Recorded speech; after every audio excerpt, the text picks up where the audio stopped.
Hey, welcome to Cauldron and Her Daddy, a podcast about sex, magic, astrology, and today, boy moms on the internet. I'm Sarai Johnson, a somatic sexologist and witch, and I'm here with Meredith, Holley, and I am an astrologer, human design reader, and witch. Welcome, welcome. wonderful to see you all here today. So today, we are going to talk about a little Substack post / Facebook post that set the momosphere on the internet ablaze. Yeah, but beyond that. Yeah, this is one of our ethical shit talk segments where we shit talk, we turn the mirror around, and we only punch up. That's right. Those are the rules. It's what is there for us to learn here? What isn't working? And how do we want to change the way that things are because it could be better? How can we have maybe a little compassion, maybe not, and also some accountability? Accountability for people who have an enormous amount of power. Agreed. I think accountability is actually a big part of what makes this an interesting topic. Let's be honest, this particular one. Yeah. So this came to my attention because you told me about it and you said, wow, this would be an interesting thing to talk about in an ethical shit talk episode. And I said, wouldn't it be? As a mother of 2 boys, just like Jenny, I get it and don't. Yeah. I was in my recent obsession with Threads. I was scrolling on Threads and there's this just whole situation happening where Jenny Mollen Biggs, who you have to tell us who that is because you knew more at the outset even of who she was talking about her relationship with her son. Yep, her son, she has 2 sons, Sid and Laszlo, and the oldest one is 12 and I think the younger one is maybe 8, something like that. We don't hear about him as much because she's really focused on the older son now that he had at some point in the last several months a girlfriend, like a 12-year-old boy sometimes will do. And so Jenny didn't like it, and in her piece entitled, "Please Stay, I Want You, I Need You, Oh God," from Mother's Day, she wrote about her son having a girlfriend and how she was upset and talking to Jason Biggs, her husband of 18 years, although they're separated now. So that will soon be done. Jason Biggs, let's just pause for 1 second, of course, of American Pie fame, a film I've never watched, but I have, as I alluded to in our Lindy West ethical shit talk episode, listened to Lindy West's book Shit Actually approximately 10 trillion times. And so I think I might have her entire review of American Pie memorized by heart. And the main thing I remember her saying about Jason Biggs is he looks like a battery. And I just want to say he does. It's correct. It's technically correct. If you go Google Jason Biggs right now, which I have also passed on this wisdom to other friends, and they've been like, who's that? Oh, yeah, he does look like a battery. He really just does. It's interesting. He's like a little, it's not a copper top because his hair is brown, but he's very battery-esque. It's interesting. Like a Duracell. He's got like a Duracell black hair kind of. He definitely feels Duracell-y to me. Yeah. For sure. Yeah. And then Jenny Mollen, his soon-to-be ex-wife, is who we're talking about. And she also is an actress, which I didn't recognize her at all, but she is on the Buffy Sphere show Angel. Yeah. I literally have no memory of this whole storyline, although I have been obsessed with Buffy for forever. But apparently she dated Angel for a second on Angel. And that makes sense. Don't even recognize her face. I have no reference point for this person. She clearly made a huge impact on me in that show. She's every face of an early aughts actor lady, like just blonde, kind of you wouldn't really notice. Yeah, she's pretty and fine. But I think the thing that kind of brought her to notoriety is she also does a lot of essays and wrote a couple of books in 2014 and 2016. The second one I think is Live Live Hard and Die Hot or Live Fast and Die Hot or something like that. And the other one is her first collection of essays that I can't remember what it's called, but it's a funny name. But she's like a humorist in some ways. She has a reputation for being like a like I think she's worked with Chelsea Handler. So she's like a Oh, younger version of that, but like a married one with kids.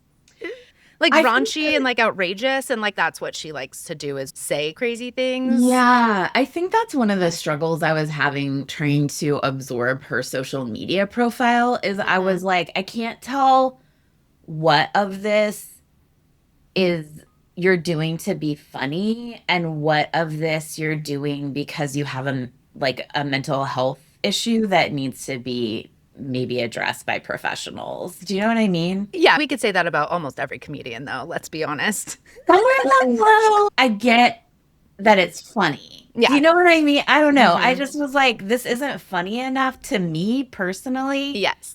to be Yes. like what we're about to talk about. Yeah. So the post she made on Facebook and Instagram is like her wrapped sensually around her 12-year-old son. And what's the title of it? Remind me of the title of it. Or The caption that she put on that when she put it on Facebook and perhaps other social media, that's just where I happened to see it, was your eldest son is the most toxic man you'll ever date. yeah. So that's not funny to me. That's not There's like a funny joke I to agree me. with you. The picture is okay. So first of all, I have kids. My kids are a little bit older than Jenny and Jason's kids, so 15 and 13 instead of 12 and 8 or whatever. But my kids have been those ages. So I feel like I have the authority to talk about it. The picture that she posted, her stomach is between her kids' legs. They're on a bed. It looks like her fingers are painted red and intertwined in his hair, and his hands are interlocked over her head. And honestly, I don't think the picture itself is super offensive, although I will say it's a little bit odd. I wouldn't lay on my kid like that just because that's not how I express affection. My 13-year-old is very affectionate. He wants to hug all the time. He likes to cuddle and have Yeah. a back scratch, but I also wouldn't lay between his legs. That just feels maybe not the vibe for me. But I also, again, I other people have different boundaries and I'm not necessarily offended by that. But I do think that when you're starting to conflate your kids with your boyfriends is when it's not actually funny, it's actually creepy. And not even just creepy, but deeply disturbing. I guess that's the thing. Maybe that I'm trying to couch it as is there a mental health intervention available? But this is not the only post that I came across on her profile where I was like, oh no, oh, I don't like that. And not even to do with her kids. But to me, I was just like, I hate what is happening here. Yeah. Is it humor that is just not my humor? Or is it, this one doesn't feel like that. This one crosses the line to me Hmm. as what you said, disturbing and Yeah. maybe evidence in a future divorce around child custody. But Yeah. others of it, I was like, this isn't violating anybody's boundaries. This isn't a crime. Like, We don't need to call the police right now. yeah.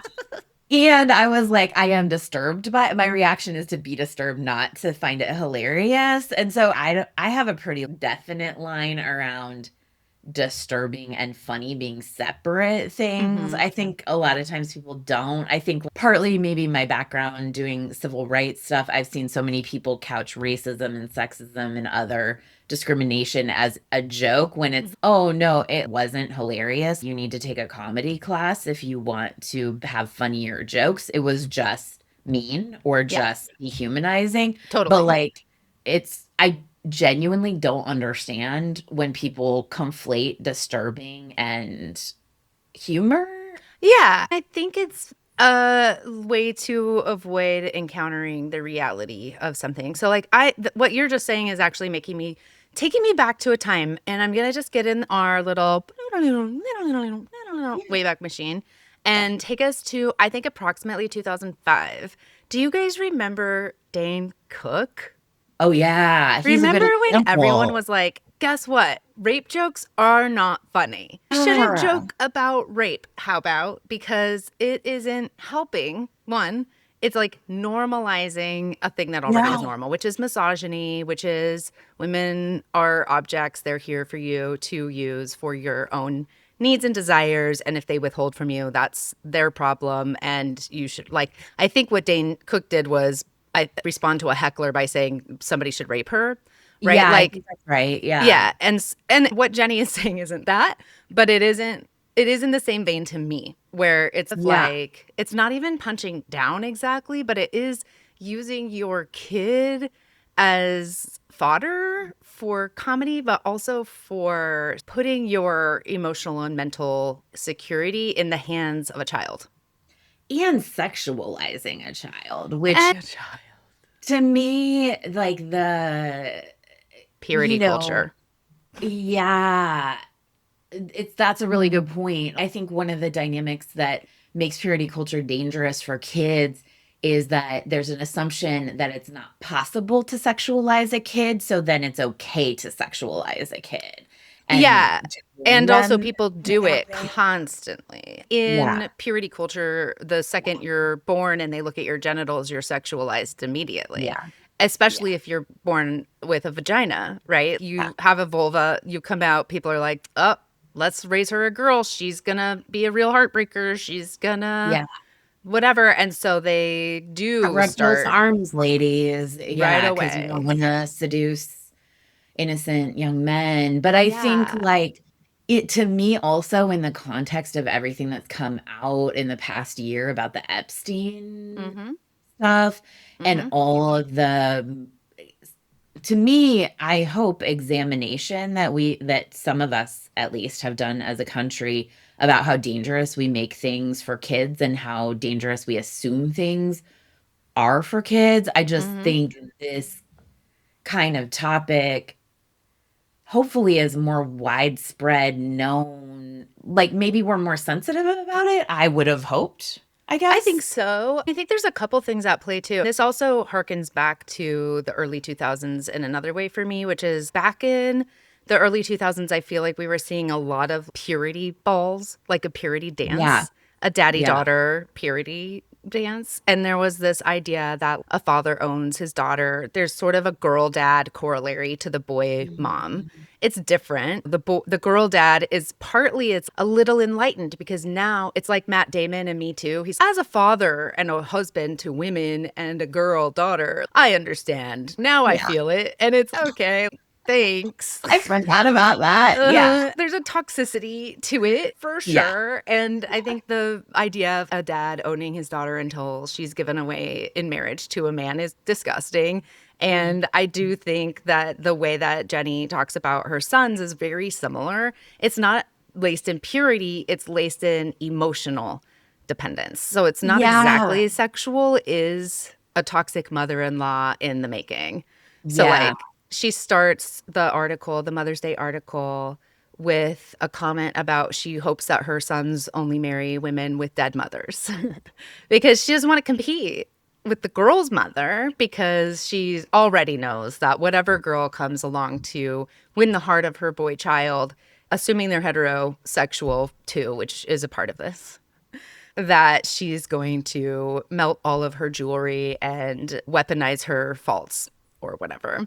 Melt So all of the she's girls' melt jewelry. all of Jenny's jewelry. The future daughter-in-law is give me your mom's wedding ring, but I'm going to take the jewel out and make my own. That kind of idea, right? I assume is what she means. But she talks about I was complaining to Jason about it because this girl that our son was dating is using big words and he's all spun around and she's that's my brand of toxic and she's not even hotter than me, which is a joke. I can see it. Okay. If Wait, you were is to read it some a of my funny? blogs from the 2010s, they're not about this kind of thing at all. But a joke like that, I'd probably say. Not related to my children because that's fucking weird. But I don't know. Doesn't it I, just kind of give you ick to think of like when I, as a basically stranger lady, think about saying something like that about your kids who are not my immediate relatives? I feel ick. I feel yeah. not just ick of on me. I also feel ick of their adolescent boys who are sticky. Like, why am I even thinking about that? Yeah. Yes. But I think it's indicative of a type of enmeshment that I think people have with their kids sometimes when they expect their kids to fulfill their emotional needs and other kinds of needs. And so she's doing a lot of projecting onto her kids this idea of romance and of being seen and supported and loved unconditionally by them. And I think this is a place where we oftentimes get tripped up because it's a place where we mistake people needing us for people loving us.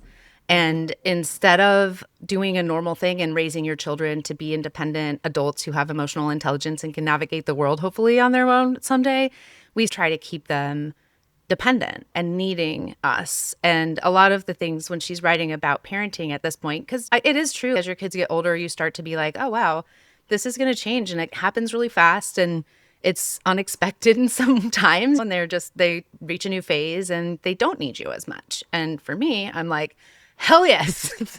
Hallelujah. I, though, famously have described myself more as I'm not really a mammalian parent. I did breastfeed, so I technically am. But I'm not like a not even a marsupial exactly. I'm more like I have eggs, they hatch, and then I have little hatchlings. We're walking around the chicken yard, like pecking our grain by each other and stuff. And I'm like, oh, don't go over the fence. There's a fox there or whatever. But I'm not like, let's spend all of our time together and I should be the only person in your life meeting your needs and you the same. But just, I've never felt that way about my kids because I literally had children and they were born and I'm like, oh, hi, nice to meet you. Who are you? Because they came out as themselves. And I don't see my children as a reflection of me. I don't see them as like, even I don't take responsibility for the way that they are as people or like even sometimes honestly even their behavior. Yeah, kids sometimes throw a tantrum, but it never actually made me feel bad. I didn't enjoy it, but if I was at the store and my kid started freaking out, I'd be like, "Okay, we're going to go." But I wasn't like, "Oh, you are embarrassing me." I just have Yeah. never felt that sense of being one with my kid. And I think that's part of why I don't relate to this so much. And I think the idea of a boy mom is a little bit of a misogynistic, it's super misogynistic actually, thing of, oh, my boys, they're everything to me. I'm just so here for them and I give my life to them and they should need me. And I'm expecting them to reciprocate that throughout the whole rest of their lives. And I think we do see a lot of people have relationship problems when they're overly enmeshed with their parent and not able to let go when they get married or whatever. So, on the lines of just to unpack this, because I hadn't really thought about it this way before, because I am not a boy mom. I don't have kids at all. And I I'm not a really boy mom either. I'm a mother of a boys. mother of the children who My offspring came out with no. penises and they do identify as boys. So, some cis boys. Yeah, but I think not having children has been like just a great choice for me personally. Totally But support. do you think along the lines of just to unpack the misogyny of it, is it like women are so trained to seek male approval that then it's like seeking approval of your children? Absolutely, yes. Percent yes. That's troubling. It is troubling and it's something that I've seen people I know do. I think it's also something that people do in general, but also when they're when they're distressed. I think when a parent is narcissistic, sometimes they tend to, especially if they're a woman who has some insecurities or feels unfulfilled by her relationship with the kid's dad or whoever her partner is. I think that sometimes can become over reliant. But I do think that the seeking of male attention is a part of it and approval, whether it's from a child or an adult. I do think that's true. Huh. That's, I guess, one of the dynamics that I think seems like is happening here that is a reversal of the girl dad is or maybe this used to be more true of girl dads, but the assumption that because women are on the lower end of the power dynamic, that they can't do harm to somebody who is Hmm. a child. And I Hmm. think that also attributes that kind of male approval power to the child, Yeah. which Yeah. is a weird way to set them up for growth, but also abusive, I think. I think it is too. I think it really is. It's extractive, if nothing else. And it's putting an unnatural expectation in the way of you having a normal relationship with your kid. I just really don't think it's my kid's job to meet my needs. I think it's my kid's job to grow up and become themselves and learn how to interact with people with kindness and care and respect, including me. But it's not like that's on them. That's my job to give to myself too. And It's it creates structure for them to learn how to do because yeah, they're kids, so they're not gonna be good at being right. responsible just at the jump. Yeah. Yeah, totally, Yeah. totally. And I think it is important how we choose to talk about it too. And I think that it's also a weird thing where women can get away with saying and doing creepier, worse things than a lot of men do. We just fly under the radar because we're used to looking at men as predators and women as innocent and victims. Which, Mhm. if we really think about it, plays into turfdom, which we covered in the J.K. Rowling ethical shit talk, too, where it's, oh, women are perpetually the victims. And so if you were assigned male at birth and now but you identify as a woman, so you're a trans woman, that doesn't count because women who were born with that designation are victimized from the minute they're whatever. Yeah, It's yeah. gross and essentialist. And I think that bottom line, I just feel like gender essentialism as a concept, as a way of being, needs to be completely thrown out. That's a big problem. That's part of why I think girl dad, boy mom is a toxic thing. It's Mm. just like you're a parent of a person, and we could maybe stop being fucking weird about gender all the time. My kids are who they are. They're very different from each other. Just because they both were born with a penis does not mean that they like the same stuff or that they have the same personality or that they're like their dad or like my dad or like my brothers. They're their own people, completely unique unto themselves. And they get to form relationships the way that they do, and learning how to do that and bouncing that around in the family and with me and with their other relatives is what happens. And that's how it works. But we get really, again, I think that people have this idea that they own their children or that they're somehow so responsible for their child throughout that they're like, again, super enmeshed. And I think that's just not okay. It's just Yeah. really fucked Yeah. up. And this resulted in this post and all of the backlash around it resulted in a People article that's Mhm. should we call the cops on Jenny Mollen? Yeah. Like it's such a backlash. And then you've done a bunch of looking into other boy mom stuff. You were sending me a sticker that had a bunch of balls on it. What was that thing? Oh man, like I can't remember what it said. Something like life is in a boy mom house or something like I can't remember. Yeah, It's hard to it's find full of things in our balls or checks something. thread Yeah. because there's 10,000 things in it. I'm like, oh, I would look, but it'll take all day. Yeah, life as a boy mom is a ball or something, or I Hmm. don't know. That might be Surrounded more. by balls, maybe Yeah, something like yeah, yeah, yeah, with like basketballs and stuff. yeah. I don't know, which is also pretty gender essentialist. Yeah, because it all Yeah. is. And it's, I guess we can keep doing this. But again, I think it's also sad to make a joke that's like your eldest boy is the most toxic man you'll ever date when it's, first of all, you're assigning toxicity to a child. He doesn't really have to take responsibility for that. You're actually the one that's being toxic right He doesn't owe you anything. Yeah, and even conceptualizing it all as satire to me, it's too there's too much power dynamic there. now. Mm-hmm. There's too much power differential between Yeah, a parent and a child to be joking about being prettier than a 12-year-old girl, even. yeah, exactly right. And also implying that your son should think you're the hottest woman too, which is why. It's just super weird. But I Yeah. mean, I think it's also her brand to be a bit outrageous and be like, I was reading some of her other things that weren't even about her kids because what is this person's deal? And a lot of the stuff she writes is jokingly, or perhaps in real life. I don't know her, so to speak. Hat tip, Mariah Carey. But she writes a lot like, oh, I called my ex-boyfriend of 25 years ago and he didn't pick up immediately and I can't believe it. He should be up at whatever time in Germany to answer the phone because he's probably not over me. In some ways, it's joking, but also, Joking about self-obsession and yeah, joking about being the prettiest and with women and yes, stuff like that. I can see that on some level, and I think sometimes Chelsea Handler hurts my feelings in that way, but yeah. it's funny to me still. I don't know, like Hmm. it has an essential loyalty to the collective, like Hmm. community and what us being healthy on Yeah. some level. And this, I feel like, has gone astray.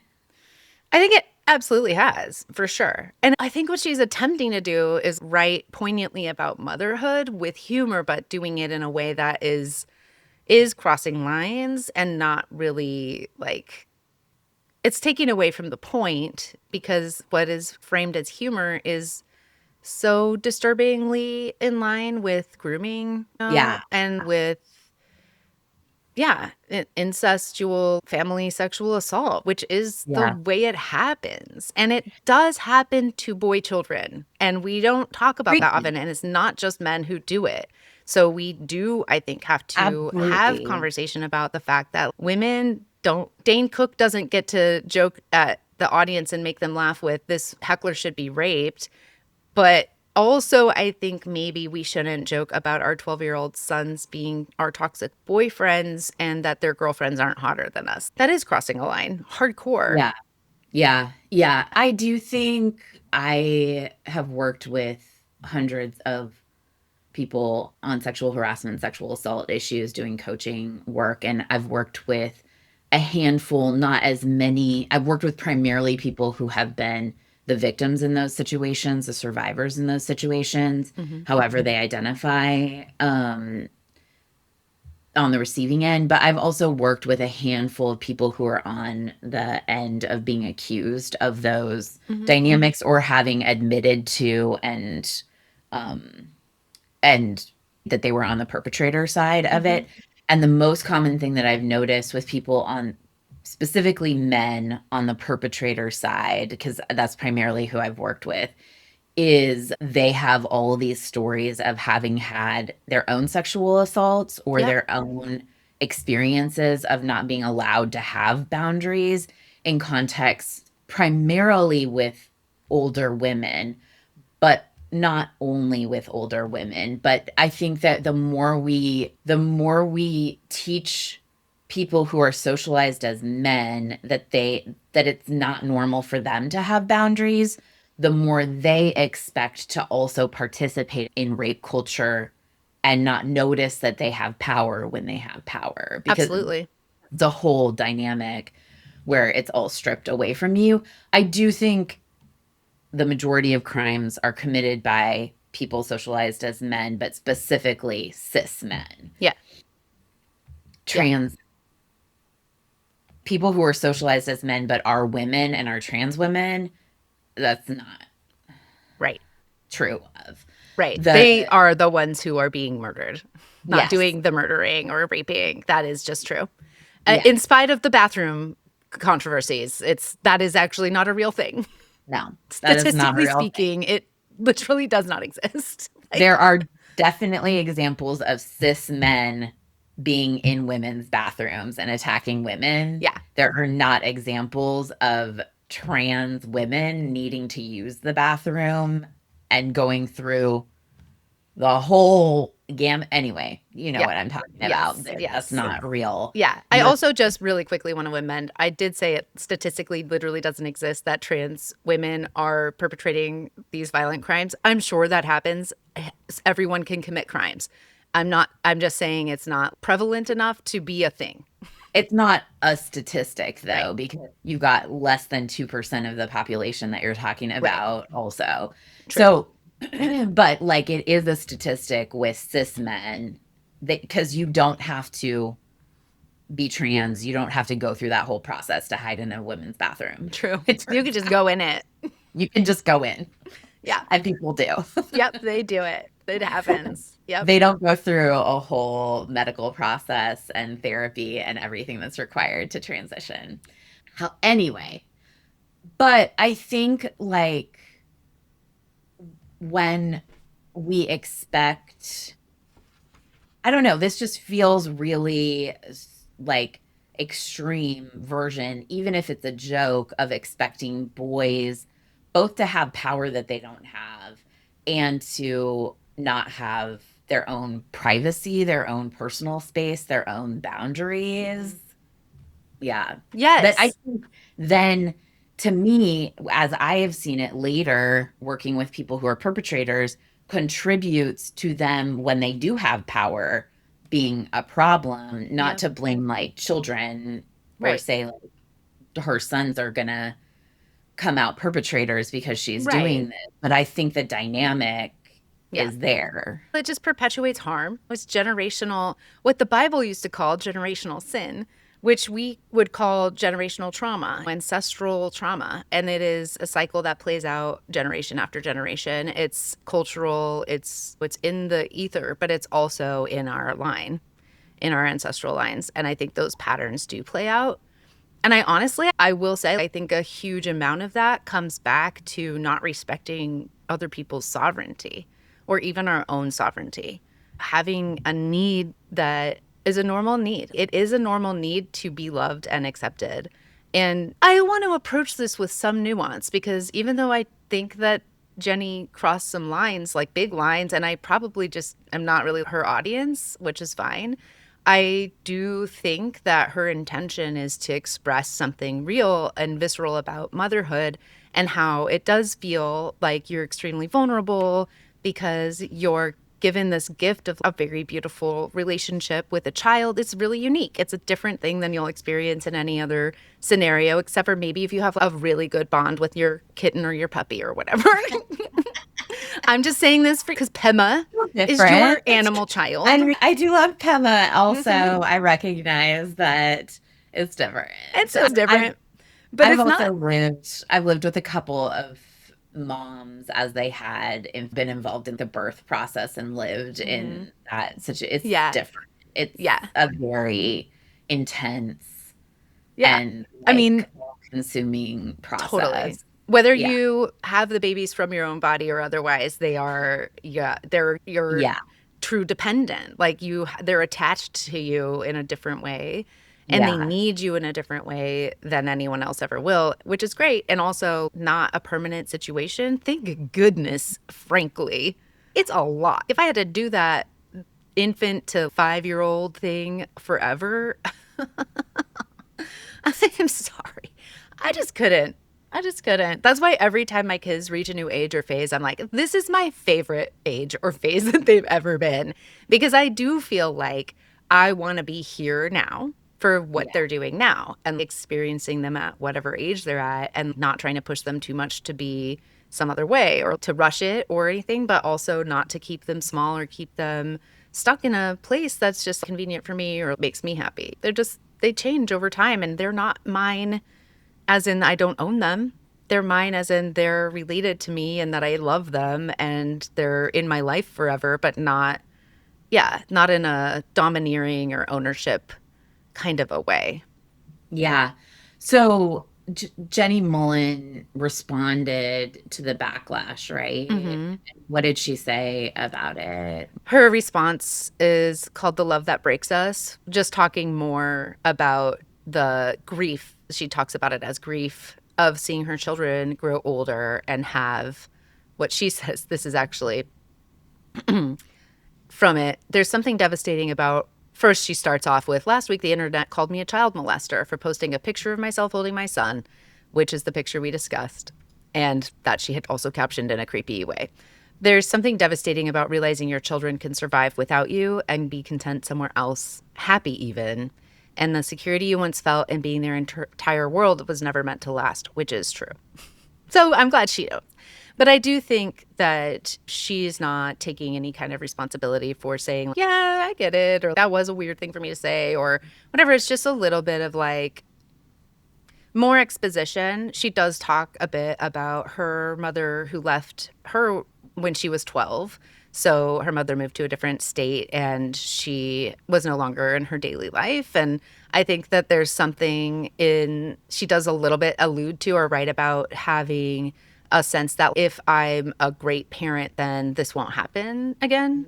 It's like looking for a corrective Mhm. situation from your kid instead of as you're parenting your children in a different way than your mother did, also reparenting your own inner child who didn't receive that. Yeah. It's Yeah. like I can see you looking for that from your kid, and your kid's not going to be your mother. Your kid's not going to be attached to you like the same way that you wanted your mother to. And like the way that we adapt and come to believe different things. She says in here, let me find it. This is actually, I believed I could avoid the mistakes that shaped my childhood by building a life around choosing carefully enough, by loving carefully enough that I'd always be protected from loss.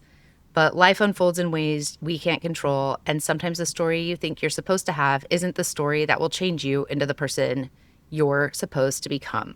I wish I could have saved my mother. I wish I could have given her the love she craved so she could have given it to me. Oh, well, there you go. Mm-hmm. So she it seemed felt like she had that dynamic with her mom that she's Right. now That she's trying putting on for her to kids. rectify. Children can Mhm. feel, continuing on, children can feel like our one opportunity at redemption in this lifetime. They offer us a chance to become the very thing we need to save ourselves instead of spending our lives waiting to be saved. But redemption is not the same as relief.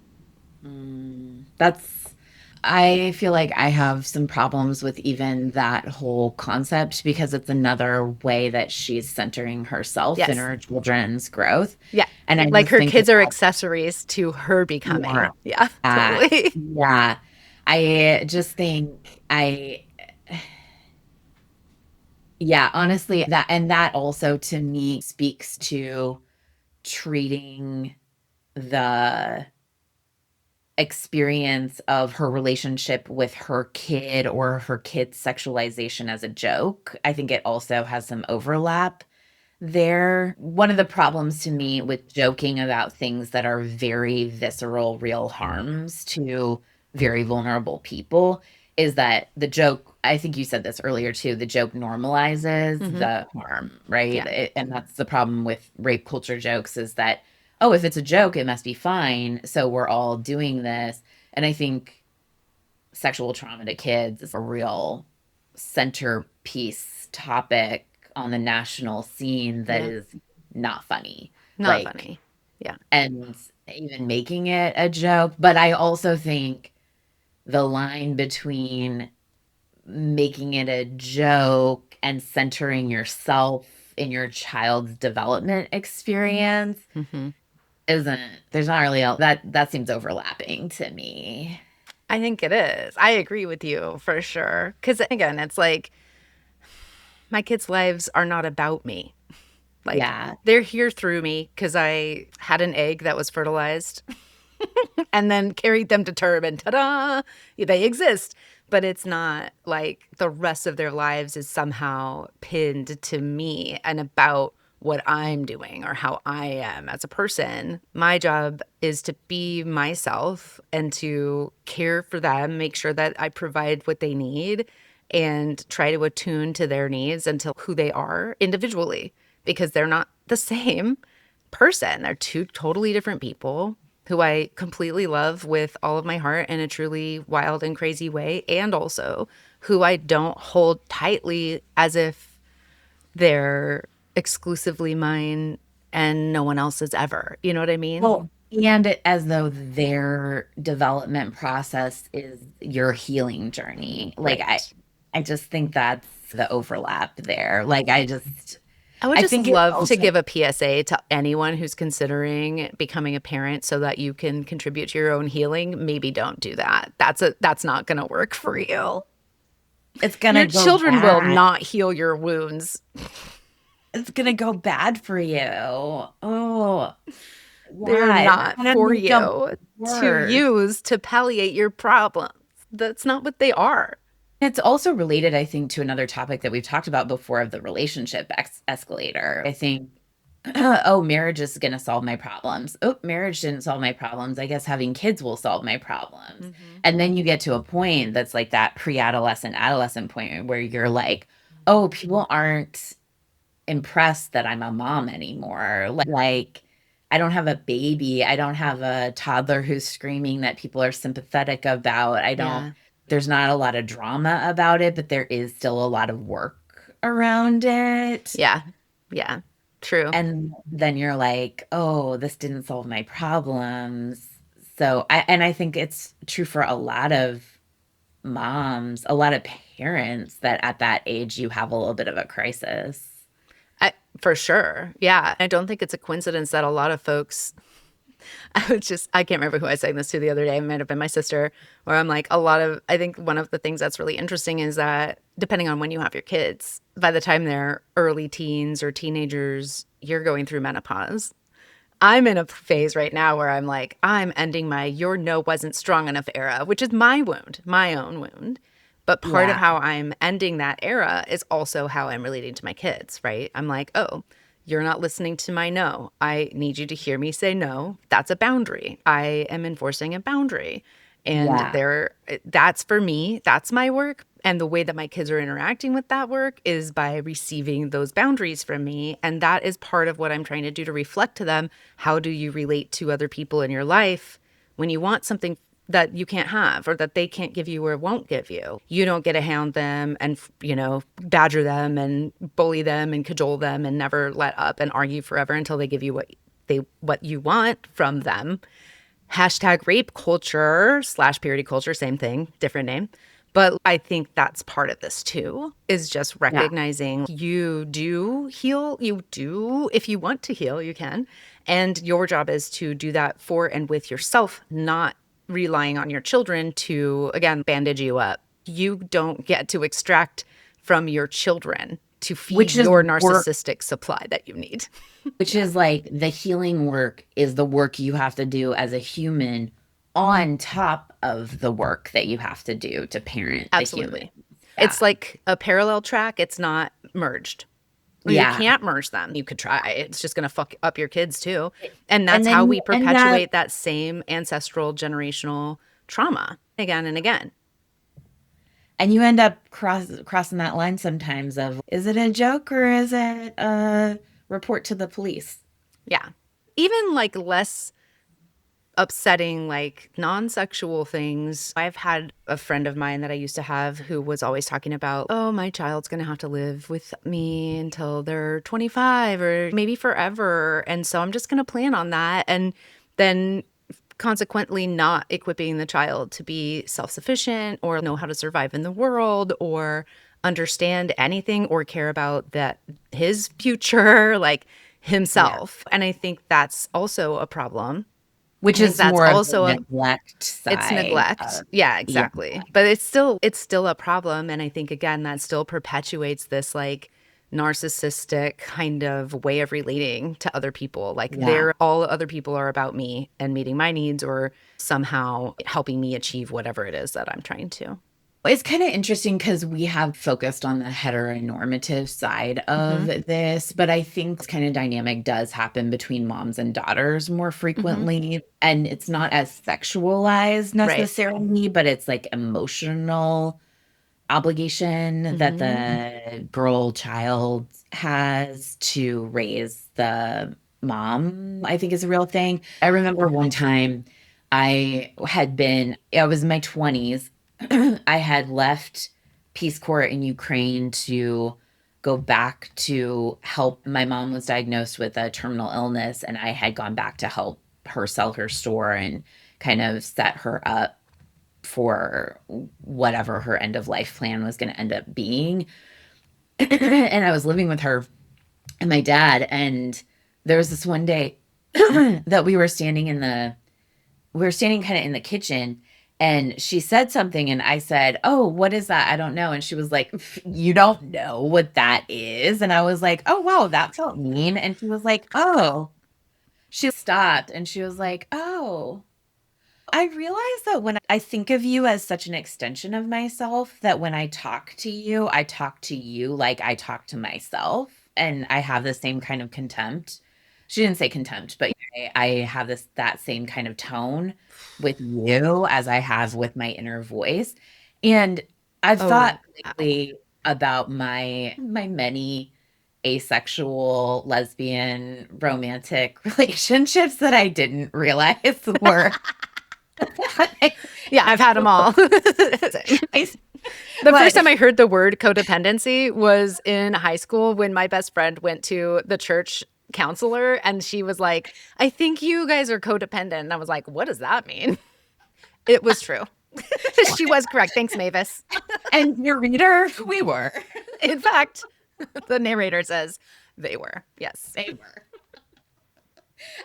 Yeah, no, I have had all these very codependent enmeshed relationships with girlfriends that are like, and then I've had a really dear friend recently who's come out, and I've watched her go through a process of dating women and talking about her and watching you date women. And I've been like, oh, those didn't go, those had explosive endings that were really confusing to me because they were having a romantic experience with me. And I was like, I guess I could take or leave this friendship. Yeah. Yeah. Yep. And I think that my relationship with my mom made me expect to Mhm. have that kind of emotional care Yeah. over other women and it hasn't presented internally to me as romantic, Yeah. but there is an there is a crossover kind of where a parent, even a same-sex parent relationship can be not even a same-sex parent relationship, equally a same-sex parent relationship Hmm. can be cross a line there. I Oh, don't know. sure. Yeah. I think it can happen. I think it could happen if you're like my mother and daughter best friends, quote unquote, Yeah. or not, or opposite. Like you're saying, it's interesting that your mom had the self awareness to recognize that, like Yeah. how her inner voice is. And I think that my mom really saw all of us kids as an extension of her also. Yeah. And I think I that's think it's part really of why common. she's been so offended that we're all like who we are because we're Yeah. not like her. None of the kids are following the same life that she very rigorously tried to set us up for because she thought that was the right thing to do or whatever. But Yeah. it was also a repressive environment that ran over our individualism, like our own like individuality word that I'm trying to say. And I think stifled our ability to self express because when you see that your mom has strong emotional reactions to things you do and say to a point, like, especially when you're a kid, you're like, oh, I guess I won't be doing that again. Yeah. You just learn a brilliant strategy. For me, my brilliant strategy was to basically disappear as far as I could to what I take up less and less space and be less and less offensive or abrasive or otherwise like triggering to my mom. And that's how I've also continued to operate in my romantic relationships moving forward in my life. Yeah, I think that we've both had that like savior martyr Yeah. experience with our personal relationships that you can trace back to that kind of, because Hmm. I think like when there is that dynamic with a parent where you're an extension of them, it gives you kind of a couple choices. You either take care of them or you manifest their wounding, Hmm. right? Yeah. Like, I think that's a pretty normal, typical, maybe Yeah. Typical normal. for sure. Yeah. Yeah. Yeah. I think it is. I don't think it has to be, but I think it is. And especially, I think with parents from our parents were boomers. I think, I don't know, yours were older than mine, but probably still boomers, I assume. My mom was a boomer and my dad was like a greatest generation, whatever that Sure. one is. Yeah. Your dad is almost as old as my gramps. Because my gramps Uh, is, wasn't your dad 90 or something when was he I that don't old? remember. I think so. Yeah. My gramps is 94. I think your dad was actually Yeah. about the same age. Yeah. Yeah, yeah, my dad was about that. I think my mom had that self-reflectiveness because she was diagnosed with a terminal illness and she was Hmm. thinking about her life. She had a lot of insightful reflections that were like not helpful during that time. They Yeah. didn't like repair anything, but they Yeah. did put more of her emotional process back on me.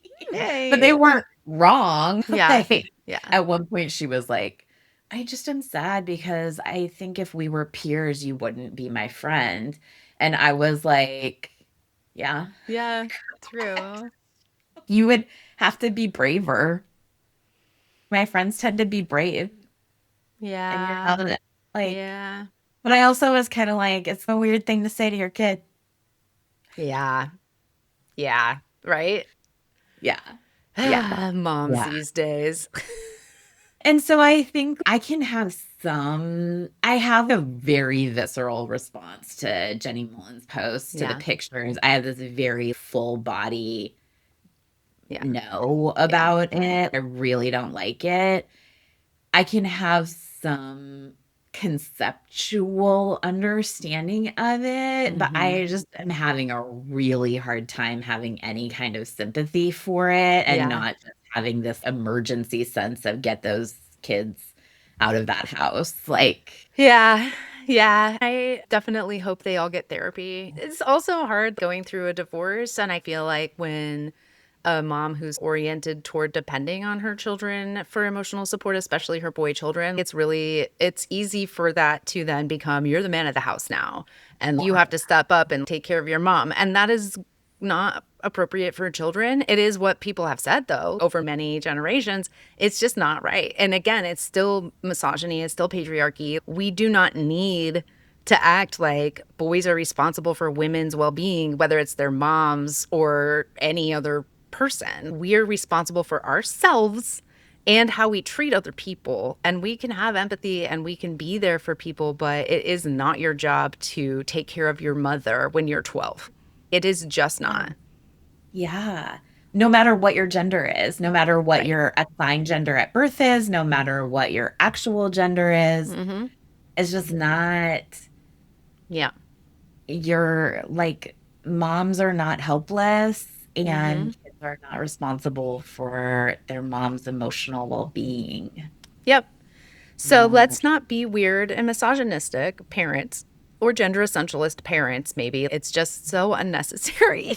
So Like, you how do don't have to. you, because you have some thoughts and some strategies for how parents can talk about healthy, you're encountering an adolescent boy child Mm-hmm. and you want to be talking to them about relationship in a healthy way, Yeah. maybe sexuality, maybe not sexuality, whatever's appropriate for that kid. Mm-hmm. Do you I have mean, I kind of, think at a yeah, lot of ages, sexuality is important to talk yeah, about because I do think, yeah, it's kind of funny to go from you're sexualizing your child to also how to be a sex positive parent, but it yeah, is different, and it is not you don't have to conflate them. Being a sex positive parent just means you're like, okay, sex is a normal thing that people like and want, and acknowledging the fact that once your kids become teenagers, that's probably on their mind at some point in the near future, or they may be in relationships where that becomes a point. Let's plan for that and let's actually have conversations about it. And so, yeah, first of all, it's like, how do I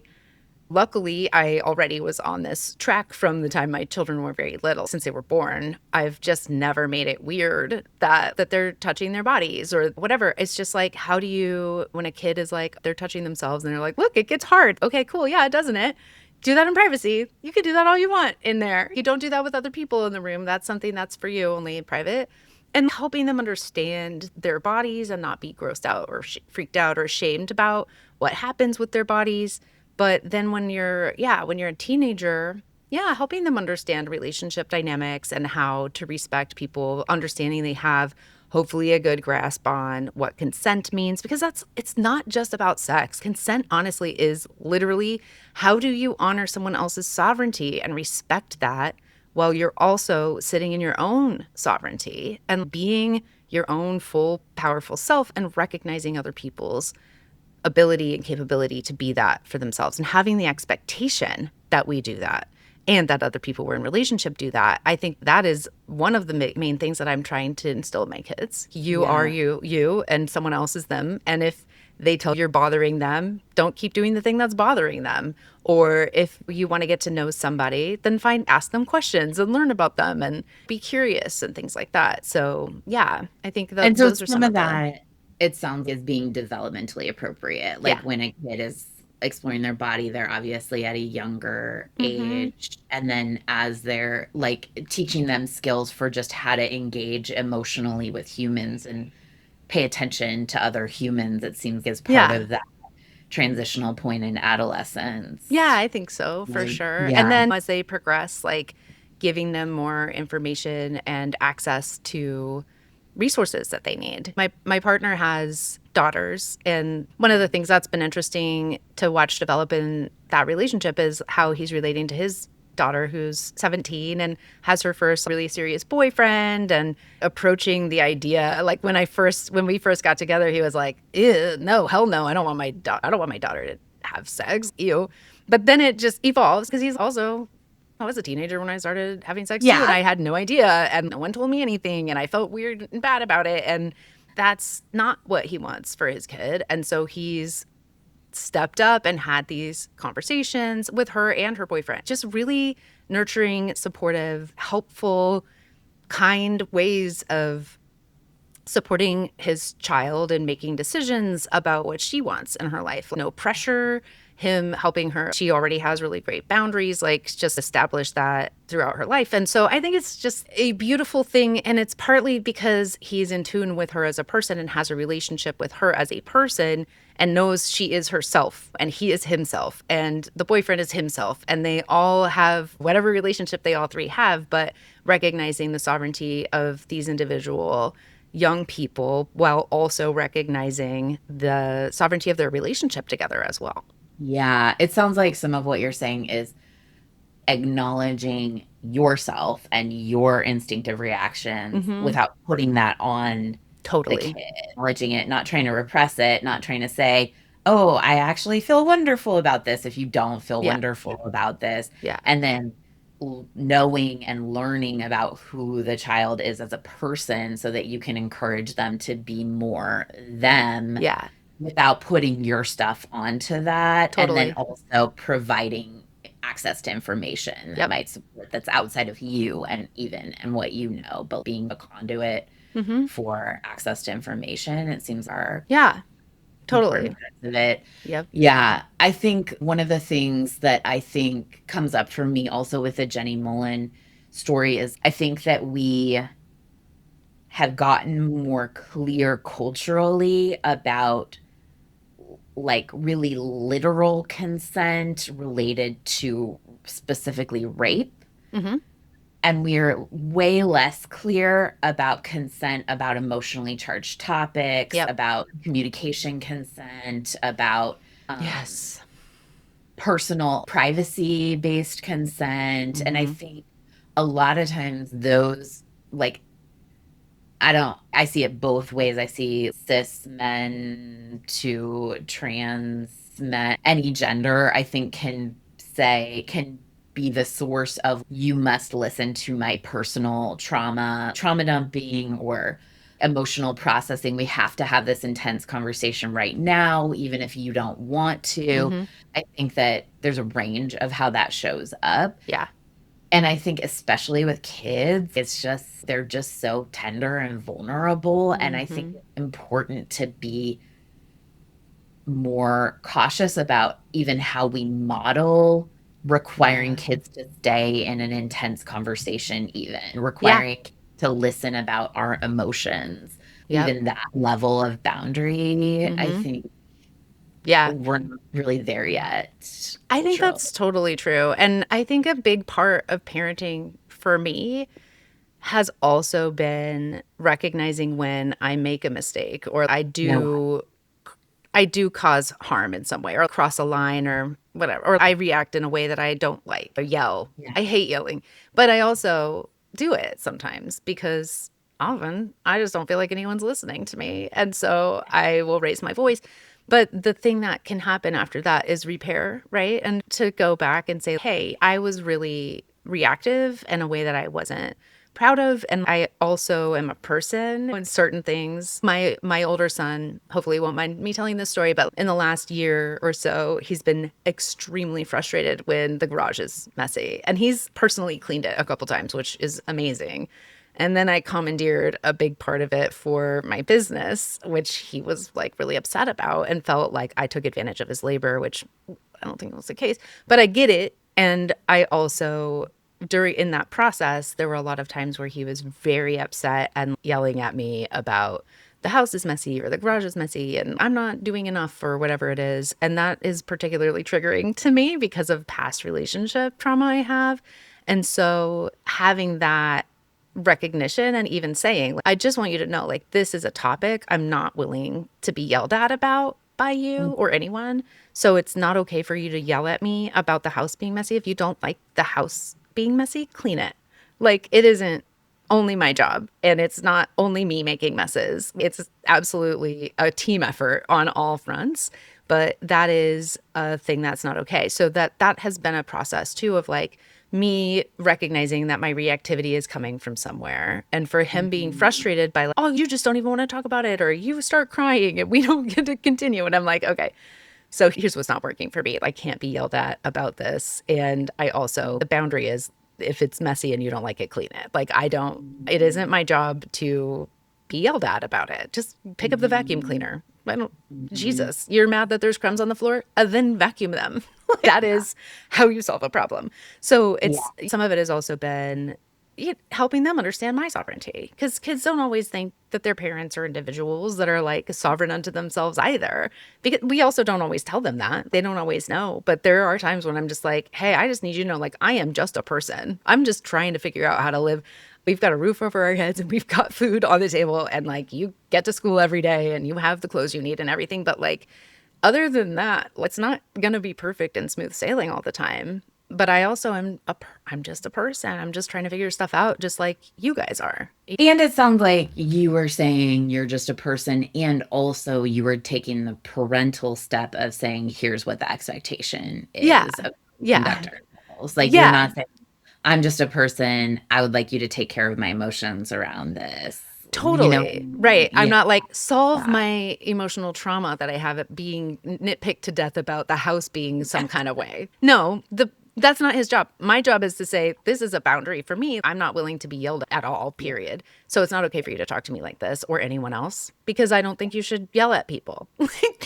But also, I think it is about me taking responsibility for that myself and recognizing it in myself. Oh, this is me putting my mommy issues on my kid or my Isaac issues on my kid or whatever person these issues come from. It isn't my kid's job to solve that. And it's not their job to make me feel better about it.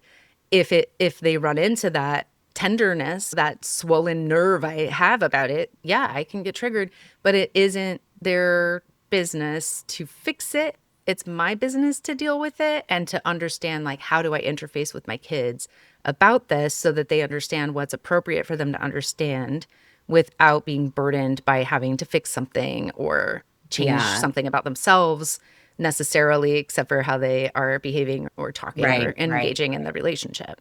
But not, they don't have to be your savior or Right. something in the situation. They just have Totally. to understand the rules. Yeah. And And for yeah. me to model that for them too, because they're going to have stuff like that as well, of course. I'm sure that I'm traumatizing my children in unique and wonderful ways. They'll each have their own story to talk to their therapist with for 10 years, like I did. Yeah. Yeah. And I think it's a good point, and I respect the point. Oh, parenting is hard and parenting is triggering, and it brings up all of parents' deepest Yeah. wounds. And it's not about being a perfect parent. It's not about, if you make a mistake, then you're out and you're evil or something like Right. that. And I also think accountability is really important, especially Yeah. in parenting. I agree. I think so too, because you're accountable to yourself and you're accountable to your kids and you're accountable to any co-parents you might have. Yeah. And they are, all of you are to each other. That's what a family is. Yeah. Hopefully, not in most of our experience, but it should be. that everyone is accountable for themselves and for their own stuff that's appropriate, age appropriate for them and appropriate for their capacity. And we all try to even it all out and have carry the burdens together, ideally. Yeah. And recognizing again, like we all make mistakes, and part of being an accountable person is trying to repair the relationship in case of a rupture, or to help smooth the emotional waves that can happen when one person gets upset, or when multiple people get upset and maybe we escalate or whatever it is, to then come back down and say, okay, the dust is cleared and settled a little bit. I did this. I didn't like it. I'm sorry that I did this. This part still stands. The message is this. The delivery wasn't great. I'll work on that. Here are some things that would be great for us to talk about that were coming from your end that wouldn't need to be corrected as well. Just having a little bit And of, even, I think, like you said, I'm going to keep showing up like this way that you don't like in the future, potentially. I'm not going to have another conversation yeah, about this part of it because yeah, that is who I am. yeah, This part is not who I am. right. And I didn't like it. And I Yeah. don't want to be like that going forward. I'm going to work on it. I think that Hmm. those are two important parts of it. Yeah, Yeah. I think, like, in summary, your kids are not your boyfriends, definitely not. Your not your kids are not girlfriend. your boyfriends. They're not necessarily even toxic because they're just kids. Yeah, they're just They are kids. not. And if they are toxic, that's probably on you. If they're 12. They just need some boundaries they can push against, and they need to mess up and have the freedom to mess up. Yeah. Yeah. And the freedom to whoever they like. And it's nice if you can be supportive and kind to them and not put your own fears or sadness about your kids growing up and not needing you as much anymore, or eventually moving away, or whatever it is you're afraid of losing. Everything Yeah. changes. Wheel of Fortune. Sometimes you're up, sometimes you're down. The reality is life is like that, and it is cyclical, and it happens. And as you're saying that, I think it's valid to want to connect with other humans. And also, this sounds super cheesy, so I apologize, but like the real connection is with yourself at that Yeah. point. Like, you have to reconnect to yourself before you can connect to anybody. Like, Hmm. you have to be able to trust yourself, Yeah. have to find the emotional resources you need, to find the sexual resources you need, to, like, care for yourself. You have to rebuild that trust with yourself. I Hmm. think Yep. the expecting a kid to do it is never going to be successful. Totally. Right.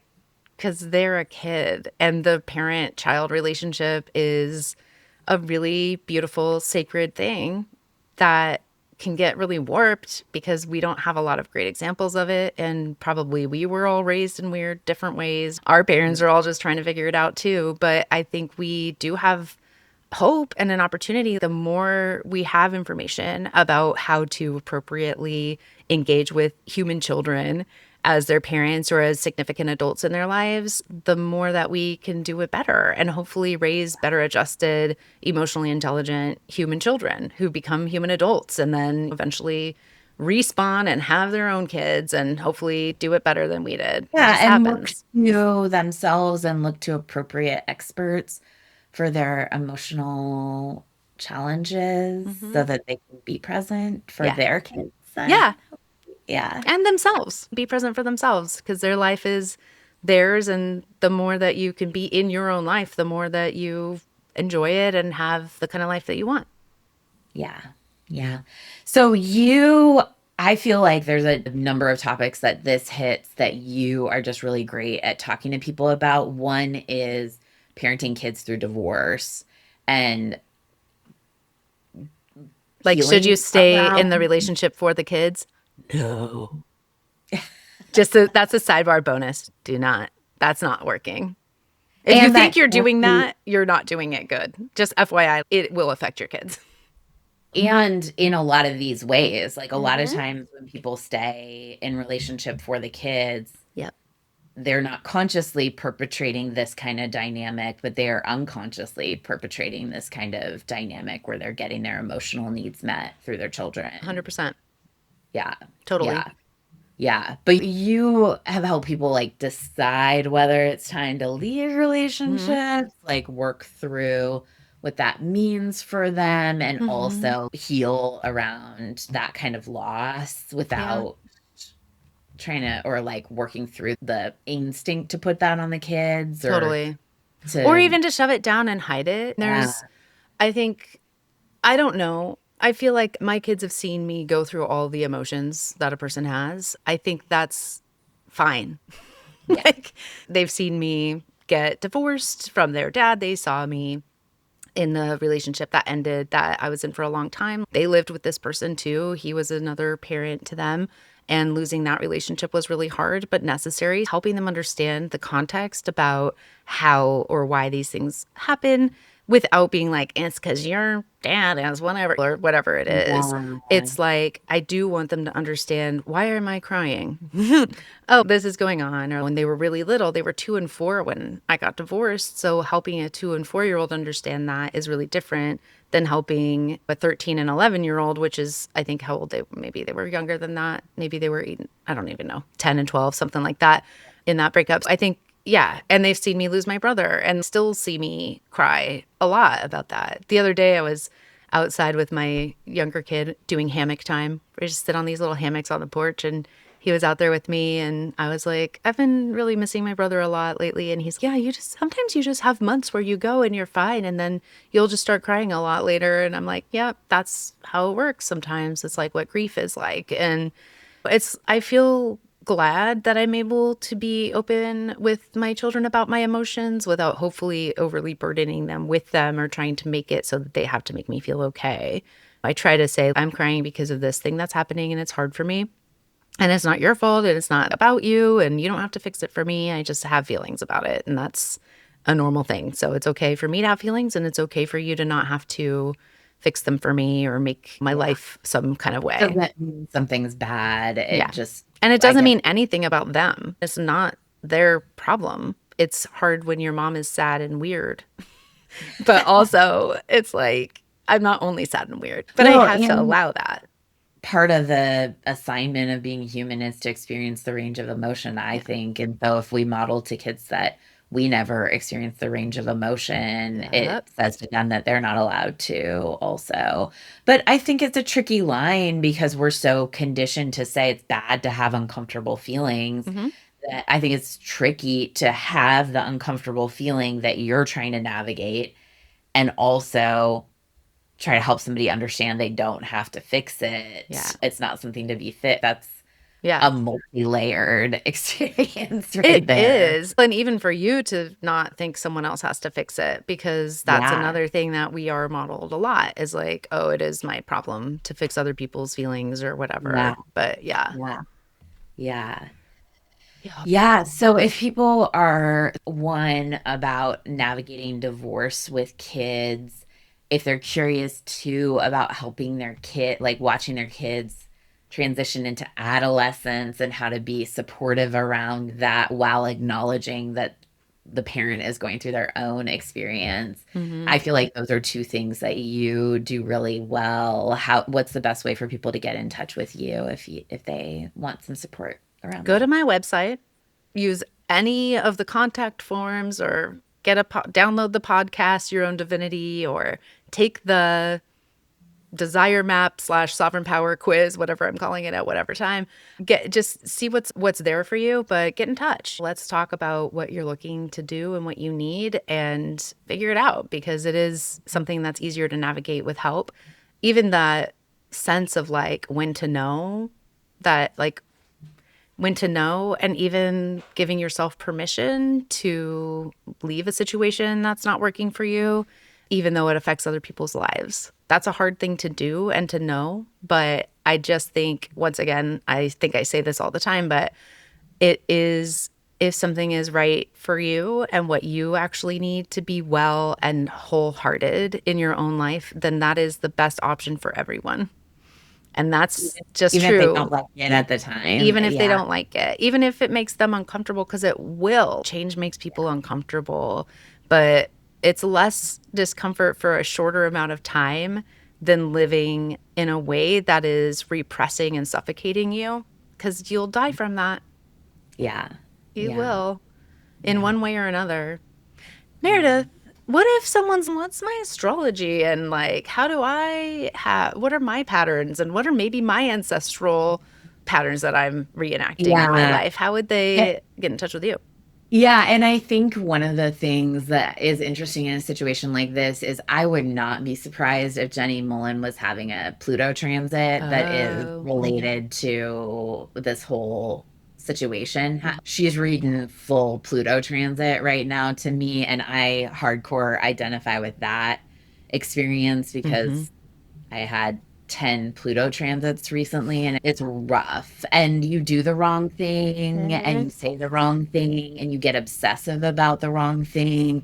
So if this feels like a sensitive topic for you, you may be somebody having a Pluto transit. And there are ways to navigate that are healthier than putting it on your kids. Yeah. Like I think. And so if people are interested in their sort of human design energy and how that relates to the environment, if they're interested in their transits and how that might be impacting how they're showing up and Hmm. like disaster, quote unquote, disasters in their lives, Yeah. they can go to fourthcupastrology.com.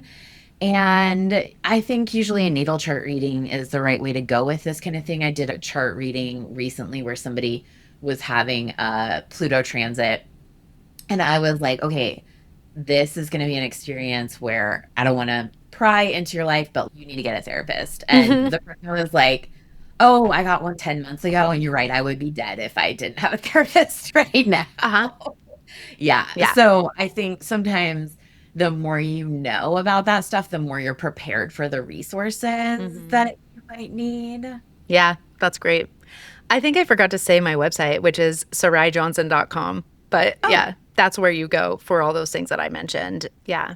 Yeah, I didn't notice because I know your website. exactly. So do I. And I'm like, whatever. It's probably obvious, but it isn't when I don't say the words. Yeah, that's true.